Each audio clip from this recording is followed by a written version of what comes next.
ఒక సభలో కడప జిల్లాకు చెందినటువంటి ఒక రెడ్డి గారు ఈ ఎస్సీ ఎస్టీలకు ఎన్నో అవకాశాలు ఇచ్చాం, ఎన్ని అవకాశాలు ఇచ్చినా వీళ్ళు మారరు, వీళ్ళు శుభ్రంగా ఉండరు, వీళ్ళు మురుగ్గానే ఉంటారు, వీళ్ళు పైకి రారు అని వారు మాట్లాడతారు.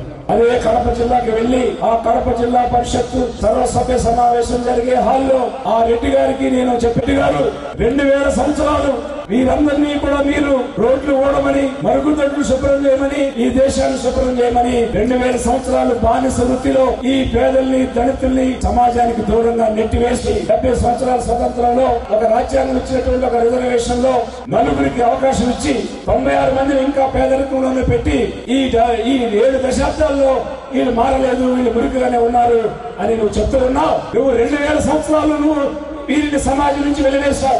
అదే వృత్తి, అదే పాకి పని, అదే రోడ్లు ఊడ్చే పని నువ్వు ఒక 200 సంవత్సరాలు చేయి. ఆ తర్వాత నీకు 2000 సంవత్సరాలు మేము రిజర్వేషన్ ఇస్తాం. అప్పుడు నువ్వు ఎలా బాగుపడతావో నేను చూస్తాం.